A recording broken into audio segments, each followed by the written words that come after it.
Hello, my name is Susanne Evans and welcome to the Change Stories podcast. This is a podcast for people who are interested in creating change, whether that is within organisations or for individuals. In each podcast episode, I will have a conversation with someone about their work to share their story.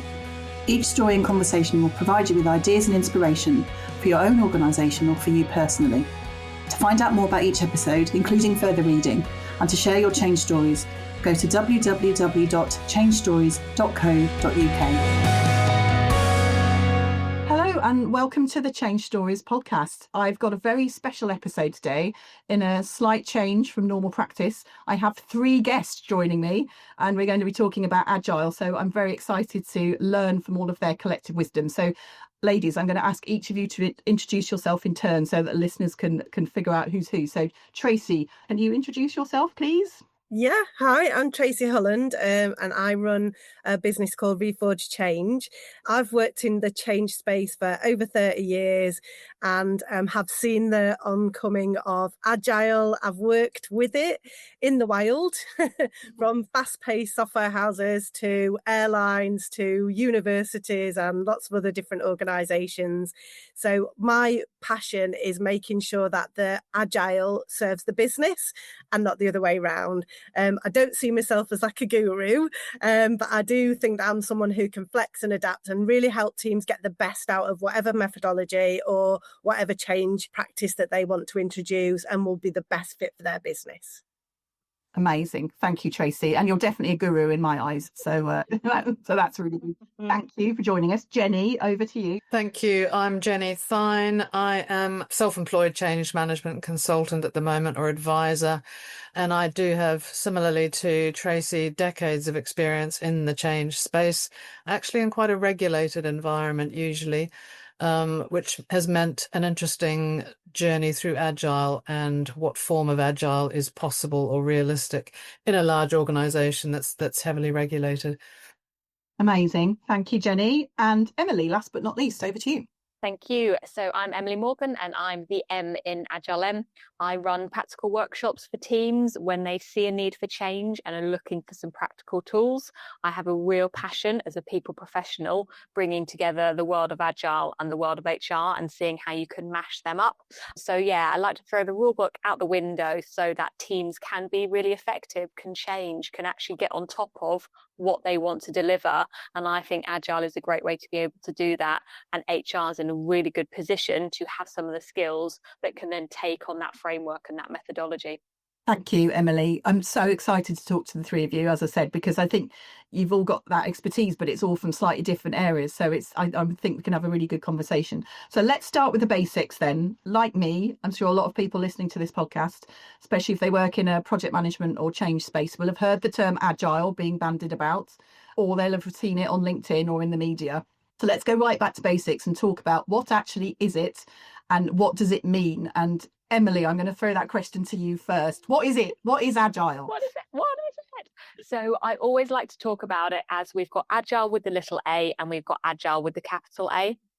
So for me, Agile with the little a is about being nimble, moving quickly, adapting, changing direction, all of that stuff that we're familiar with in terms of flexibility and adaptability. And Agile with the capital A is a framework, a methodology, it's tools that can help you to be more Agile with the lowercase. So that's always how I talk about it. So for me, Agile methodology is a toolkit because the toolkit is humongous. If you pop it into Google and even kind of the research kind of from 2001 to now, the spike in the terminology and the use of the term Agile has been huge in different books and different research. I think it's quite an overwhelming space. So for me, it's thinking there's loads there. It's often, what's the context for you? What does Agile mean for you and your team, your organization? Because it's never going to be one size fits all. That's really interesting. And I do think it does feel a bit overwhelming. Is that something that chimes with you, Tracey, that sort of people hear the term but don't necessarily understand what it means? Absolutely. And I think there's a bit of an all or nothing mindset out there with some organizations that, we're now going to be agile. We'll sign everyone on a course. We're going to change absolutely everything we do. Everything that we currently do that works is going to get thrown out. And we're going to do this new thing. And we're going to be on a transformation journey. Like, no one wants to be transformed. Just no one does. That feels horrible, scary. It feels uncomfortable. And there's a kind of a bit of a thread of some evangelists, as well, as I like to call them, the agile sort of purists. And with it comes a whole heap of terminology and language and scary stuff that makes it feel like it's something alien and something different. But actually, like Emily said, it's really a mindset, and it's around how do you deliver benefit and value to your organization that is actually going to give you the biggest payoff, that's going to be best for your customers, best for your users, and actually meets the current need. So it's kind of thinking in terms of iteratively, what are we going to deliver that's going to give us value back to our organization, that's going to involve the least amount of effort. It's not about ceremonies, it's not about terminology, but that's sometimes where I've seen organizations really sort of trip themselves up and fall over when they're thinking about agile. Yeah, and I think for me, when I've come across it, it's been related to a big IT project, and the ceremonies become a massive part of it. So like daily scrums and boards and all that sort of thing. And I think perhaps for people who don't have that background, that can be a bit off-putting. And I don't know, Jenny, is that your experience of working with Agile in organisations? Yeah, and I think that, coming back to something you said, Tracey, I think it can be, it can almost be either this is the big shiny thing and we're all going to do this now, or else it comes in alongside more traditional change delivery methods. But there's a sort of a two-tier hierarchy almost that sets up. So, the shiny people are doing agile and the rest of us are sort of flogging along doing whatever we were doing before. And I do think, for me, the biggest thing around agile or any other change actually is how you join it up. The real challenge for us as change managers is often how we join things up. Whether that's bringing in agile as a methodology, whether that's working in agile and actually trying to make sense of all of the little product teams and the products and the changes that are happening. Because if you don't adopt that sort of joining up principle, then you're going to end up with spaghetti. And agile is not going to change that, not going to solve that for you. In fact, it's probably going to add fuel to the fire. Yeah, I just want to pick up on that, Jenny, because I've seen this happen where an organisation will say, right, now we're going to be agile. So waterfall's dead. Waterfall's like a dirty word. We're never going to talk about that again because it wasn't working. But often the reason it wasn't working is because there are other problems in your organisation, probably around direction, probably around decision making, probably about resourcing. And they're not going to get fixed by Agile. Yeah. They will still exist. So a new methodology won't wipe everything clean and make it all work. So you're absolutely right, Jenny. It's got to be part of how is your organisation dealing with change and adapting to change and bringing on new products or, responding to market conditions. And that doesn't really change depending on what methodology you use. You can use those as tools to help you, but you've got to get your fundamentals right. Yeah, Steve Hearsom, who I'm a massive fan of, and he's been on this podcast and I talk about him almost constantly.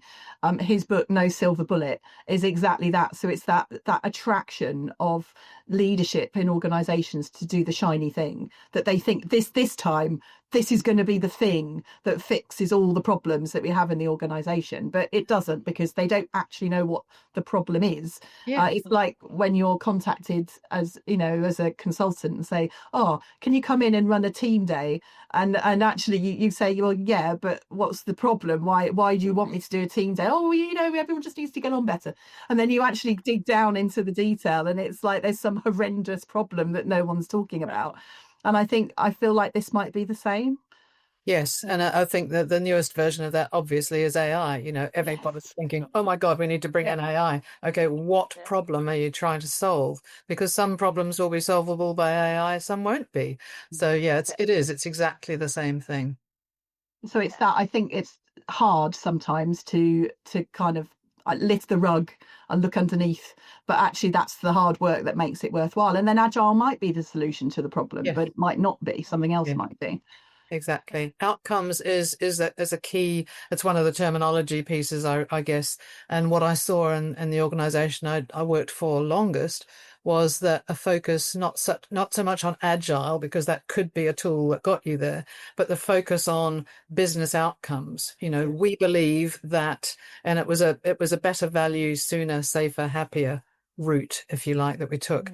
We believe that this can be the outcome if we do this. Then Agile often fits that, but the focus shouldn't be on the tool, the methodology, the hybrid version of it, whatever you're going to use. It's the outcome. So what? What's the answer to the question?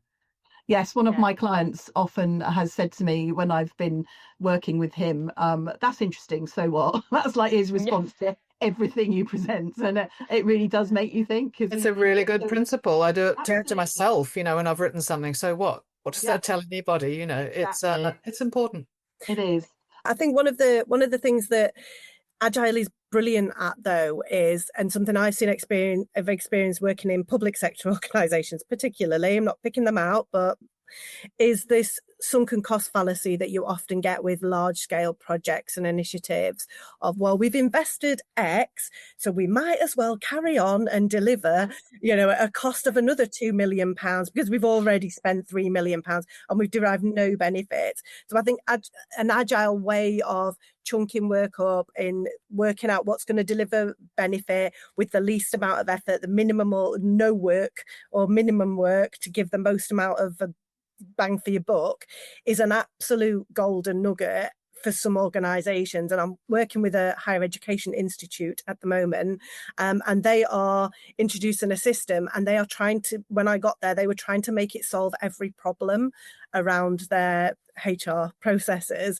And my sort of challenge back was like, that's an edge case. Let's look at what are the things that are causing you the most pain, and let's focus on that, and let's deliver those things, and then we'll sort out the other things later. But if 80% of your effort is spent over here and it's painful, let's sort out that pain. Let's deliver the things that are going to give the value back to your organization that you're going to really feel the benefit of, and then we'll sort the other things out. And I think in perhaps a traditional project management methodology, I've done them all, so I can reel them off. That would have been something that we'd have planned in, and it might have meant that those pain points didn't get tagged on until much later on down the project. So I think there are some real benefits to sort of flipping that on its head and having that sort of questioning mindset as well.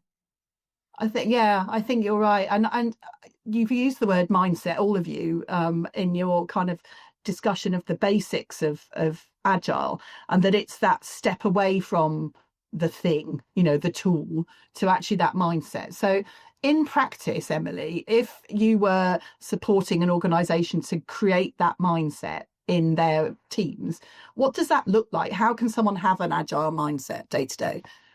Yeah, so I think it's the conversation about, how do you see challenges? Have you got that growth perspective? Are you looking at this as, okay, so what's the really wide perspective? What are the possibilities?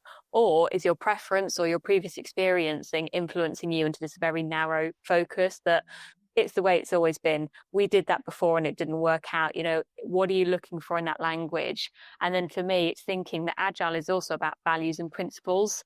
And they might be deemed the fluffy stuff, if I may use that term, because they're not tangible, they're not money saved, they're not necessarily hours worked. They are things that you have to say, we believe this, which means when it is difficult, we will keep going. So the transparency, the openness, the honesty that kind of comes with that. It's then for me where I see that kind of people skills and that people profession, thinking, okay, we're talking about difficult stuff. How do you handle that? Do you say, okay, let's dialogue, let's conflict, let's argue, let's stomp about a little bit, but we can all come back and agree? Or is this water cooler, fake compromise, all those sorts of things? If so, that's where we start, because that mindset will never change. That's the thing you've got to be looking at. So again, it's those people, their preferences, how are they approaching this? What's the legacy of the organization? And for me, I was having a conversation with a client, and we were talking about, okay, change it's an end and a beginning. Do we talk about it enough to say, you're going to have to stop thinking like that in the nicest way possible? You know, we're being supportive and it's all the kind of the positive stuff, but something is ending and a new thing is beginning. So let's also talk about that so that we can then have that positive mindset of, okay, let's see what can be different.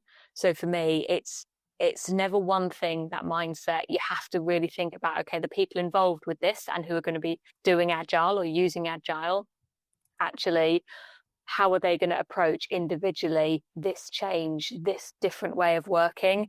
What's going to speak to one person that might not speak to another? And that's a whole, again, skill set in itself to really take into consideration. But that, for me, it is, here's the thing, I see possibilities, I don't see narrow problems. I like that. That's really interesting. And that sparked a thought in my mind about culturally in organizations. Are there some organizations that would find this really difficult because they're just not at that space? I think there are several things, and I like often breaking new things down into, okay, what are the critical success factors here? So what are the things that need to be in place in order for this to be successful? So in order for Agile to be successful as a tool or a methodology, I think there has to be, it's a number of things, but one of them, the critical things, and Emily, it speaks to what you were describing there as the kind of a collaborative mindset. So, you know, if your organization is not used to having sort of multifunctional teams in a room together, trusting each other and you know, saying what the problems are, saying what they're used to, what they're not used to, then that's tricky. But also another principle I think around Agile is that you get used to not perfect. You know, good enough is a principle. We're not reaching for perfection every time because of the whole iterative piece. So again, I think if people are used to effectively sort of writing down an order, handing it to IT and then getting it back and it's perfect, that's going to take that's a culture change that needs to be addressed. But I think that's also, in my experience, one of the downsides of Agile has been the focus on minimum viable product, which again is one of the principles. So you break it down, which is a good thing, but you start with a minimum viable product. Or I've been reading this morning, let's change it to minimum lovable product, might make it easier. But yeah, and the problem with MVP is that it's often, and particularly in large organizations, it is often as far as it goes. So, you know, if it's not seen and not used as a first step to a longer journey, then all you end up with are users who've got some half-assed, excuse the language, solution, which they then have to get used to and, you know, have to work around in umpteen ways to be able to use it. So I think you've got to focus on getting used to not perfect, but you've got to make sure that that's part of a roadmap as well, and that people aren't just left with imperfect stuff. Otherwise, your Agile audience will lose faith in you. The first meeting I was in, when someone talked about MVPs, I thought they were talking about most valued players, and I couldn't work out why that coming up in a meeting about a new IT system. I'm just like, what are you talking about? I much prefer most lovable product. I think most people get behind that. Yeah. Viable is fraught with interpretive issues. What does it even mean? I mean, it's like from an IT. It's supposed to mean that it adds value, you know, so it's a single sort of thing that will add some value, but actually, tricky. I think as well, I think that you've called out on that, Jenni, because this speaks to a tension that often exists between senior leadership who hold the purse strings and want the thing delivered, and the people actually delivering on the ground. And as a change professional, you hold often that tension between those two parties. Completely. Because the senior leadership will say, well, we've launched it now, we've released the whatever it is, the widget, the software, the AI capability on our search function, whatever it is, we're now moving on to the next shiny thing because we need more value out of, we need to derive more return on our investment. We want more. And the people on the ground are going, yeah, but that was just the minimum. That was our phase one. And we do need to continue to develop and enhance it and work on our feedback loops and understand what's working and what's not working. And sometimes those senior people don't want to hear that. So it's around, how do you manage that tension between doing, yeah, we're going to get something out the door, we're going to ship a product, but it's not the final version, and we do need to keep working on that to make sure that that's actually going to give us the most amount of benefit that we can get, deliver you the best bang for your buck, rather than, right, let's move on to the next thing. And I worked in an organization where MVP was just like, you daren't say it in any meeting, because everyone hated it, because everyone then had 10 tons of workarounds in our operational areas that meant we were still doing stuff on spreadsheets because the thing that we'd shipped didn't do all the things that we needed it to do in order to do our financial returns or whatever it was. So I think there was that bit of tension there between, you get sort of senior managers who think, oh my God, this is a land of chaos because we don't have all of our plans written down to the nth granular degree, you know, to the power of 10. And we've got all of our risks managed and everything. And then you've got other managers who are like, this is brilliant. Let's get that out. Let's get the next thing out. Let's get the next thing out, and completely overloading those teams and meaning that actually everything's a bit flaky and a bit rubbish. So that there's quite a lot to manage in a change space with those different sort of actors. Absolutely. And so Tracey, here you go. How do you do that then? How do you manage that tension? Because I think the phrase I say, some of the projects I've worked on, particularly technology implementations, the phrase I say most often is probably success, not perfection. You know, I'm saying that. You know, we just need to succeed. It's not about making this the best thing ever. And you know, inevitably, you'll learn things afterwards that you wish you'd known 2 years before, and that's when you create fixes and workarounds and all that sort of thing. So it's kind of normal, isn't it? But how do you manage that tension between the leadership who are like, well, tick that off the list, let's move on, and actually the people in the business going, well, hang on, this doesn't help me at all with my job, I'm actually worse. How do you manage that? It's hard. But like Jenni mentioned, so it's a little bit around your road mapping. So road mapping is just a way of saying, what are we planning to do? What are we planning to deliver? What's our plan for the next, whatever, you know, sprint, quarter, annual plan or whatever. And there's a little bit about how much of your workings out you're going to show is the way I phrase it. So deliver those outcomes, but don't show, like, keep some cards close to your chest. So you're going to want to say, yes, we've delivered this, but we actually need to do something further down the line in order to enhance that. And how you do that is, you're not going to put all your cards on the table to say, right, now we've delivered it, all of those resources are now free, because you've got within that roadmap, you've got those enhancements and you've already got those signed off and agreed. And the way you sell it is, what's in it for those managers is, we have got something to market really quickly. Let's celebrate that. But we also now need to do some other work as well. And it's explaining what benefit that extra work will do. So it will help us to enhance it. It'll help us to measure whether that's been good. You know, did it deliver what we thought it was going to deliver? What are we going to do for the next thing that we sort of launch? So it's around co-creating that process with them without them being aware of what it is you're doing exactly all of the time. So you're keeping some of that stuff so that you can make sure that happens later on. It is difficult though, you know, and it will be difficult, and it'll be different in every single organization, because you'll have different approaches and different problems with different sets of senior leadership team and different teams. So that's where a experienced, qualified, professional change person is really valuable. And often organizations think they can send everyone on a course and the magic will happen. And that isn't the case. And that's how a lot of organizations end up floundering in, you know, a real mess, because they've got all of this tension and it's just unresolved, and Agile has not really sorted anything out for them. Yeah, I'd agree. And I think that stakeholder management piece is, you know, regardless of whether it's AI or anything else, again, you know, that's the bit that is the secret sauce. And I think often my approach has been, and would still be, as much transparency as possible. So visibility of, you know, the results, the successes, the outcomes, but also visibility of the fact that, you know, this is not one and done, because that ends up being Wagile. You know, that's like actually just pretending that you're doing Agile, but you're just looking for a one end. You know, it's not a single end.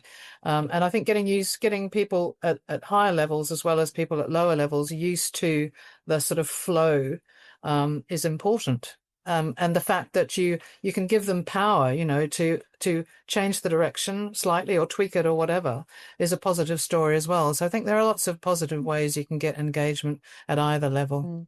Yeah, I totally agree with everything being shared as well. And for me, it's also kind of one of those key values, principles, behaviors is courage, which means it's those courageous conversations for both parties. So if that's senior leaders, if that's people doing technical delivery or team boots on the ground, they have to be able to hear the difficult things both ways. But it also means that when we've delivered that, so we're moving on, it's the courage to say, we've delivered some of it, and to be able to challenge back to say, you're looking for this X, Y, Z, we've got our goals, we've done 50%, but we reckon we can do another 10% and get twice the amount of money or twice the amount of value back. But we're back to, if you're working in organizations, and for me, the experience has been with legacy organizations. They've been around for a long time, a lot of experience, a lot of generations in the workforce. How you go back to, okay, it's different now. It's not one way is perfect and one way is not, and right and wrong. It's about that coming together. But it's also, we're going to hear things that are maybe a bit ick. And actually, we're okay with that, because we will get more at the other side of it. But it's so hard. I think if you're working with a group of people, open mindset, maybe a bit younger, maybe in that startup space, they're like, well, we don't really know any different, so yeah, let's go for it. Yeah. Compared to, well, we've got 10 years in the industry, 50 years in the industry, and this is what our track record is. And you're like, okay, can I have a year? I can do something. To be able to just, again, keep talking in that way. And again, say, there'll be tension. And to Tracey's point, having somebody external to come in and be like, there'll be tension, and they don't have the knowledge and kind of the backstory, the legacy information, can be very different and can really be very engaging for some people as well, because it's like, oh, third party, okay, they don't know the history and they still have this belief that this change will have this impact. And I think this is where getting underneath some of that and hearing some of those stories about the stuff that's happened in the past is so valuable, but particularly on technology implementations. So, you work on an Oracle implementation. The minute you start talking about it, someone will say, oh, well, the last time we did Oracle 15 years ago, it was an absolute nightmare. And you have a choice at that point, don't you, to either go, well, I don't care, or I'm going to spend some time listening to you and your stories of this awful thing, and then I'm going to learn from it, and I'm going to show you in what we're doing now how it's different. And I think that sometimes there's a pressure in the organisation to move forward and to, come on, Susanne, stop listening to all these people moaning. But it's really important, because otherwise you don't know where people are coming from, and it really acts as a barrier or an anchor, I think, to stopping people from moving forward if they've got that. And I don't know about your experiences, ladies, but particularly for technology, I think it's, because there's always one that's been done before. Oh, we did PeopleSoft and this happened, and you can't get over it unless you spend time unpicking it. And I think, to speak to your day job, Susanne, telling the story should involve, honouring the past, whether that's good or bad, and, what did happen in the past, and, accepting that, acknowledging that, and trying to describe a sort of a sunnier future. Important. Yeah. I think that's really important. So this is going off track a little bit, but I worked in an organisation where they couldn't understand why people were not engaged and why they were losing people, and morale was quite low. And they said, we've done all the surveys, we've done all the town halls, we've done all the away days, and it's just not changing. And I was like, well, what were the results of your last survey? And they said, well, everybody came back and said this, which is what they've been saying for years, but we're not going to change that. So we've just not done anything about it. And I was like, well, why are you asking people questions which then they tell you what's wrong and then you refuse to do anything about it? And the nub of it was that senior leadership team didn't want to change. So they did know what was wrong, and they just didn't want to do anything about it. So I think even though, someone might say, oh, we did 15 years ago, we tried to implement, SAP or whatever, and it was horrendous.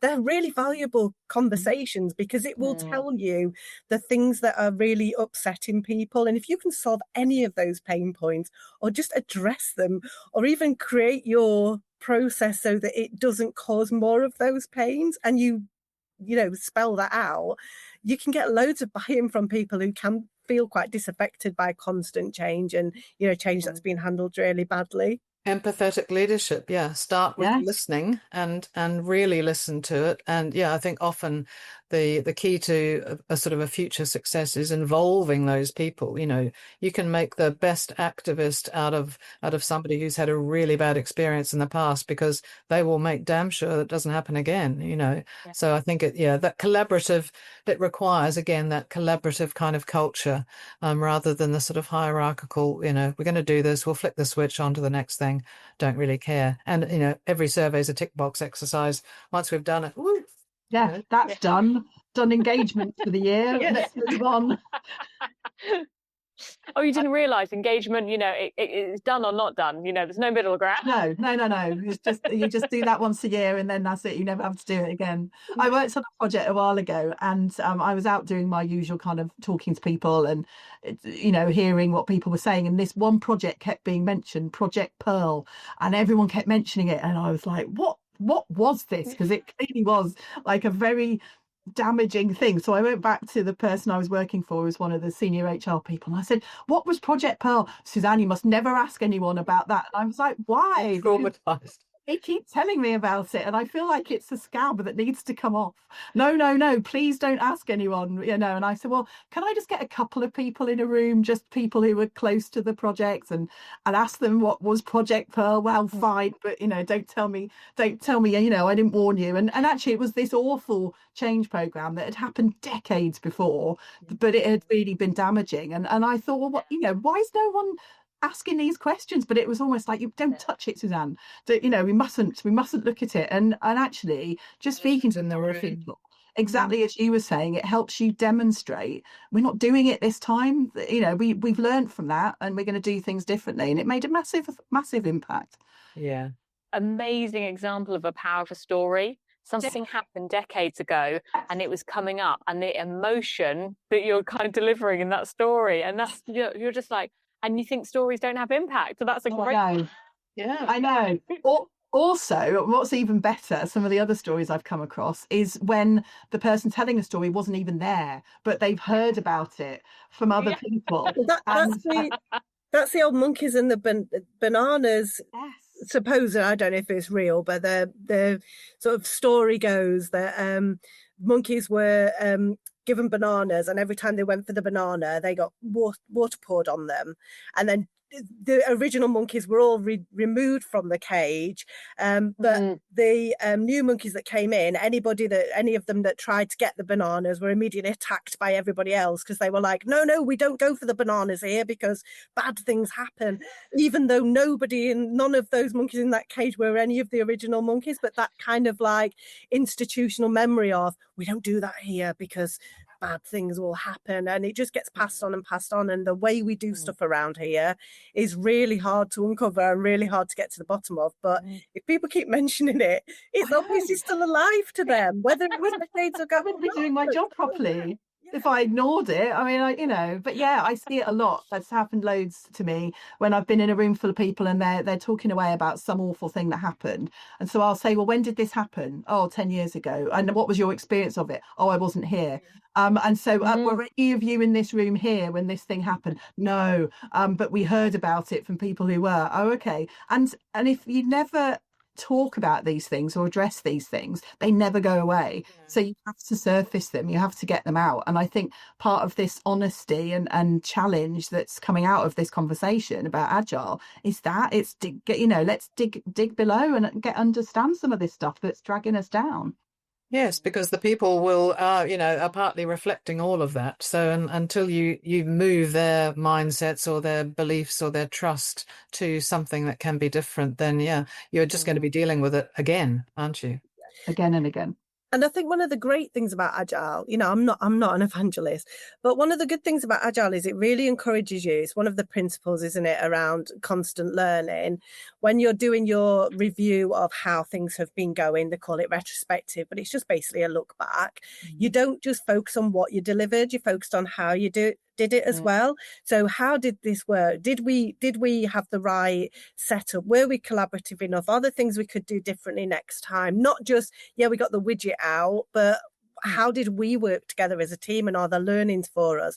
And like Jenni said, that can be really uncomfortable at the beginning, because you've got a set of people who are maybe software engineers and QA people and your stakeholders and your users and your project people, and you're all in a room and you've all got to talk about how you work together, which can be quite awkward. But actually, once you get into that honest, open, look, this is a learning environment, no one's going to get beat up about it, then it can be really powerful to move, to change things and do things in a different way and make them more positive and listen to people. So I think that is one of the things out of Agile that I think is really powerful and maybe not talked about enough, because it's not, it's just about the ceremony. Let's just do a ceremony and let's do Scrum and let's do sprints and stuff. But that is the real sort of power of Agile for me. That's so interesting, because I think I hadn't realised that was such an important part of it. But for me, reflection time during and after a project, massively important. So I think maybe that's a bit of a misunderstanding about Agile, as you say, Tracey, or something that isn't talked about a lot, that's a key part of the process, but doing it in a really open and non-judgmental way. And I think it has a very long-term benefit as well, because it's not just about, forming an Agile team. They will take those behaviours then back into their own, operational teams. And so you build that kind of change capability within the organization almost by default, because the behaviors are useful. The collaborative culture is useful for so much more. No, I totally agree with Jenni there. And I think from my experience, all of a sudden you're adding a people element, so it gets complicated. And Agile often is promoted and talked about inefficiency. We can get going quickly, we can get things quickly, but you need to have that people space to be able to have the great dialogue and these desirable behaviors. So you add that in, and that can slow you down, because if you don't have the trust to be able to have that dialogue, okay, it's going to be the thing that you keep circling back, the same conversation, the same blocker, and you can't get past it. So for me, the bit I love in having a foot in both camps is to be able to champion, sometimes hearing those Agile teams who may be very technically focused, got the amazing software development mindset, actually to be able to say, so-and-so over there isn't doing the thing. They're not supported to maybe have that skill, because it's, again, complicated. It's about that people skill. Whereas I think the HR side of it, we're quite slow sometimes. Sorry, HR, I love you dearly. But actually, we could be quicker. And all of a sudden, maybe we've already got the relationships, so we don't have the complicated side of it. So again, how we learn from each other is what I want to champion as well, because those skill sets do cross over. So such an interesting intersection, I think, the work that you do, Emily, across the two, because on the face of it, you wouldn't necessarily see that linkages, but there's so much for each side to learn from each other. I think it's fascinating. Yeah. Then, so in terms of, I wanted to ask you about fit with other methodologies, because clearly in most organisations, they're not just going to be using Agile, they will be using other things. Are there particular methodologies where it works better, or does it not matter? Is it more the mindset, as we've said, and then you can bolt anything else onto it?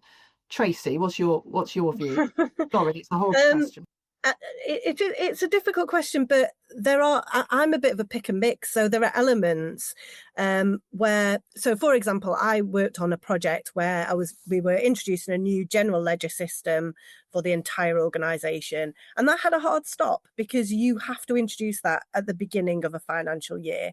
So it wasn't something we could do iteratively. We had to switch from one system to the next system in one financial year to the next financial year. So there were some elements where there was some planning, there were some milestones, and there were some things that we had to do. But within that, we could use some of the tools, like we could think about how we were going to deliver stuff. We could understand how we could maybe do some stuff early, on our existing system that would get people ready. So there are ways that you would incorporate different tools, different ways of doing things, depending on the circumstances and what that dictates. And that does come back to, I think, what all of us said at the beginning, is that whatever we use should fit the circumstances and the context of the organisation, not be wedged in as this is how we do it now, regardless of the scenario or the situation. So yeah, I think there are different ways you can pick out from change management, from different ITIL and Lean Six Sigma, all of those things that we've all done, that will enable you to deliver the best outcome for the client and for the business, without being wedded completely to something that, you know, is not really fit for purpose.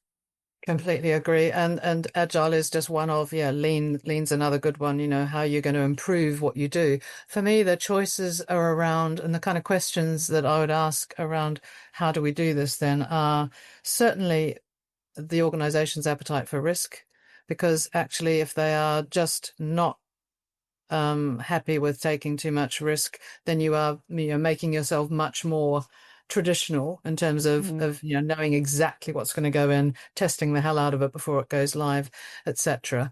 But I think also the size of organizations, because with large organizations you have so much more of an issue around how the change integrates.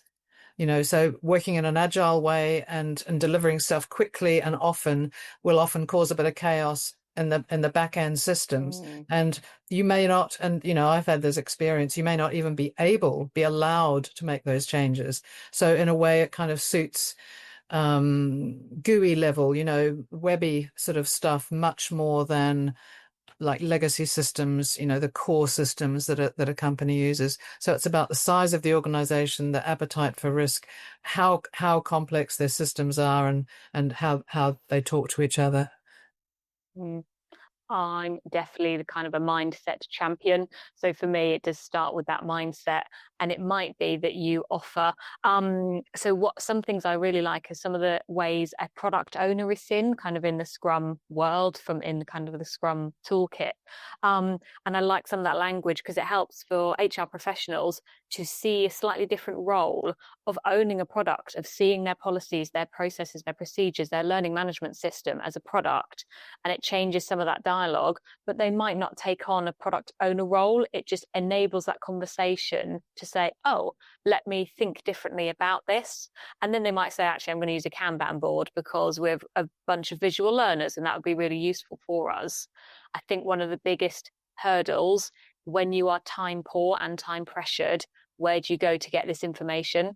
My journey learning about Agile has been kind of really self-driven, and I've gone really deep dive into some areas and I've been able to do that. Whereas actually it's then great to be able to have someone or find a space where you can be like, don't worry, I've kind of got all the knowledge. Let's chat about what you need. What's your context? And I will cherry pick some things. And if they don't work, I'll cherry pick some other things, because that's, as we said at the beginning, that overwhelm. If you're just Googling Agile, you're like, oh, where do I start? So someone who can help you navigate that world, I think, can be really useful.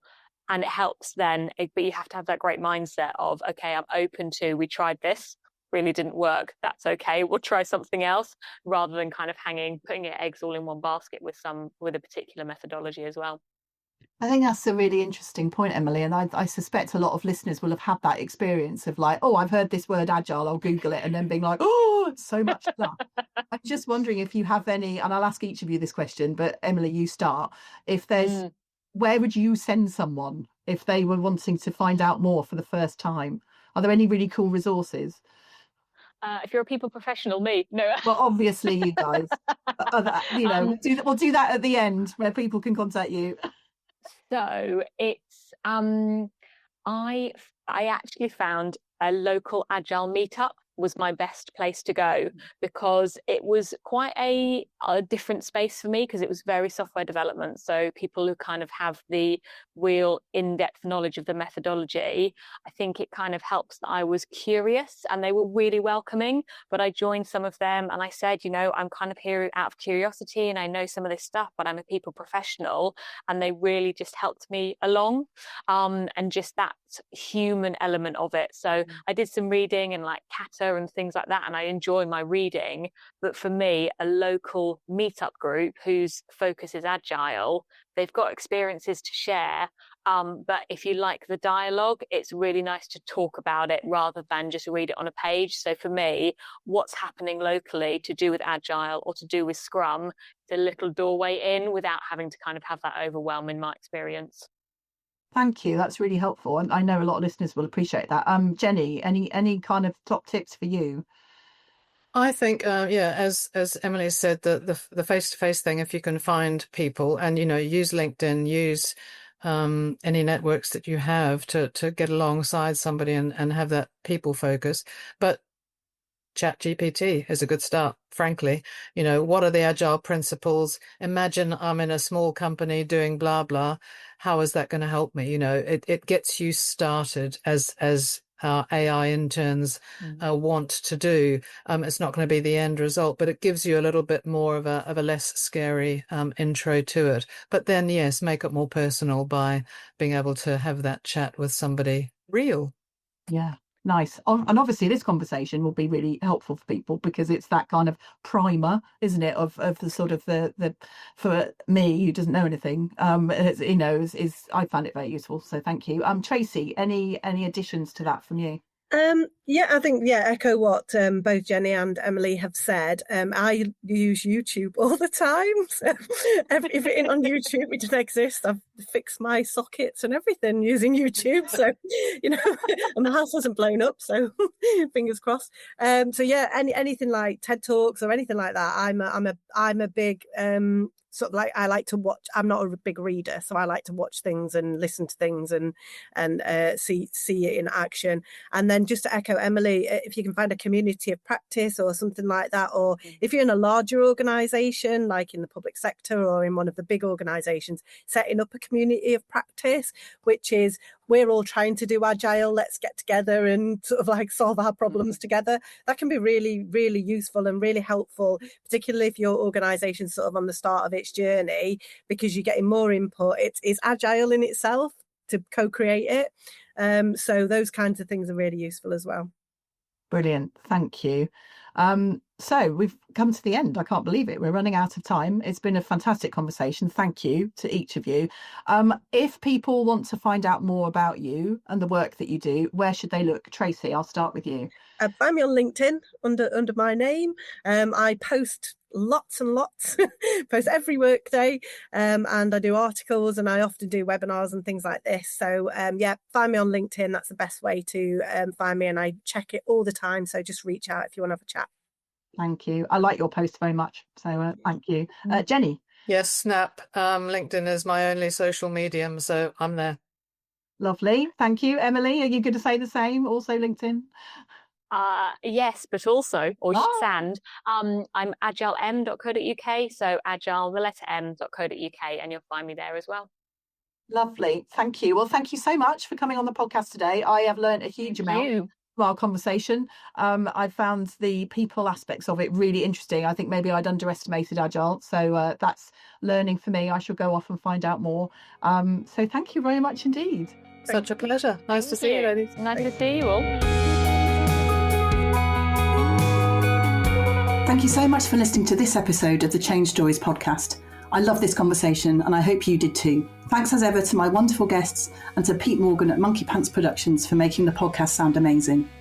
If you want to find out more about this or any other episodes of Change Stories, go to www.changestories.co.uk where you will find all the episodes and show notes. If you have enjoyed listening, please rate and review the Change Stories podcast on your podcast listening platform. And do please let me know if you have ideas or requests for future episodes. You can contact me and find out more about change and storytelling on my website, www.feldsparconsulting.com. Thanks again for joining in with the Change Stories conversation.